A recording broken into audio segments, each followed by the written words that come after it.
నాన్న నేను చూసుకుంటాలే, వచ్చాను కదా, నువ్వు వెళ్ళు. నీకెందుకులమ్మా ఈ పనులు, నువ్వు చేయలేవులే. ఎందుకులే నాన్న, నువ్వు వెళ్ళు, నేను చూసుకుంటాను. నువ్వు వెళ్ళి రెస్ట్ తీసుకో. పాపా ఆంటీ శనక్కాయలు ఎంత? పావు కేజీ? 50 రూపాయలు ఆంటీ. సరే అమ్మా, ఒక పావు కేజీ ఇవ్వు. సరే.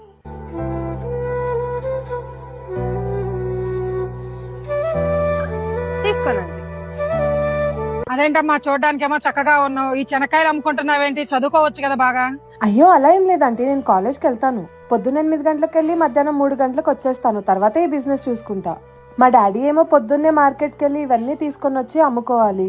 మా కోసం ఇంత కష్టపడుతున్న మా నాన్నకి రెస్ట్ ఇవ్వాలి కదా ఆంటీ.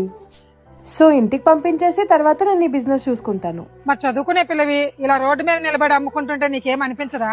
మా నాన్న ఈ పని చేసే కదా ఆంటీ మమ్మల్ని చదివిస్తుంది. ఇంకా ఈ పని చేసుకోవడంలో ఇబ్బంది ఏముంది? నీలాగా తల్లిదండ్రులను అర్థం చేసుకునే పిల్లలు ప్రతి ఇంట్లో ఉండాలి.